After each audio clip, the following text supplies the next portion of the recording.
تین چیزیں گناہوں کا کفارہ ہیں۔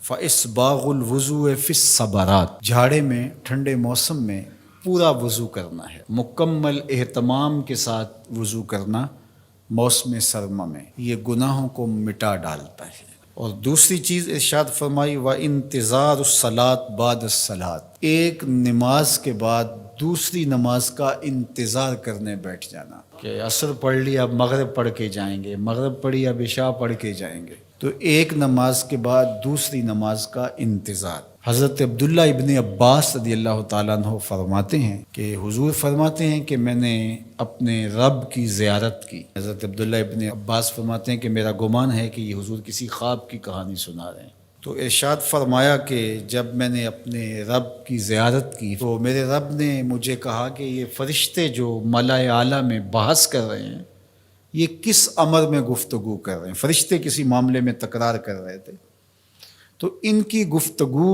کس عنوان سے ہے؟ تو میں نے کہا کہ مالک تو بہتر جانتا ہے، مجھے معلوم نہیں ہے۔ تو اللہ نے اپنا دست قدرت میرے دو کندھوں کے درمیان رکھا اور اس کی ٹھنڈک میں نے سینے میں محسوس کی۔ فَتَجَلَّى لِي كُلُّ شَيْءٍ وَعَرَفْتُ، ہر شے میرے سامنے روشن ہو گئی اور میں نے ہر شے کو دیکھ بھی لیا اور پہچان بھی لیا۔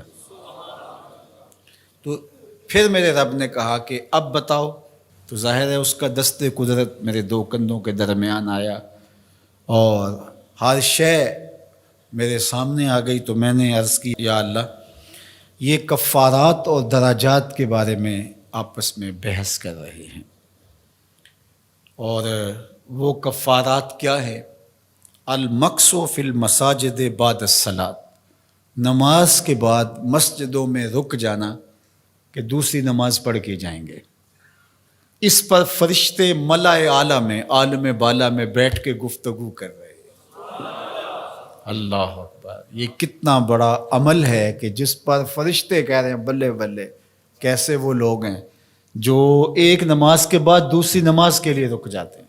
اور ایک حدیث پاک میں آتا ہے صحیح بخاری میں، 7 اشخاص ایسے ہیں قیامت کے دن کڑکتی دھوپ میں جب کوئی سایہ نہیں ہوگا اللہ انہیں اپنے عرش کا ٹھنڈا سایہ عطا فرمائے۔ ان میں سے ایک وہ آدمی جس کا دل مسجدوں کے ساتھ جڑا ہوا ہے، مسجد کی حاضری اسے بہت پسند ہے۔ دوسرا والمشی علی الاقدام الی الجماعات، جماعات کے لیے فرض نمازوں کے لیے مسجد کی طرف چل کے پیدل جانا، ہر قدم کے بدلے میں درجے بلند ہوتے اور گناہ معاف ہوتے ہیں۔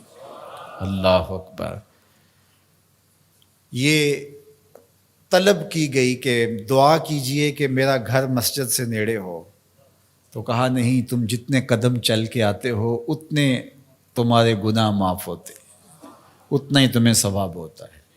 تو یہ چل کر کے آنا گناہوں کا کفارہ ہے۔ تیسری چیز ارشاد فرمائی کہ وَإِسْبَاغُ الْوُضُوءِ فِي الْمَكَارِهِ، مشکل صورتحال میں وضو پورا کرنا، اور وہ سردیوں کے اندر مشکل ہوتا ہے کہ پانی بہت ٹھنڈا ہے، تو اس وقت بندہ کہتا ہے چلو ایک دفعہ بھی گزر ہو جائے گی، اگر ایک دفعہ بھی چہرہ دھو لیں گے وضو تو ہو جائے گا، لیکن سنت طریقے سے 3 بار ہی دھونا، اور 3 بار ہی جو ہے وہ پاؤں دھونے، اور 3 بار ہی باقی اعضاء دھونے، تو یہ مشکل ہوگا وضو میں ٹھنڈے پانی سے۔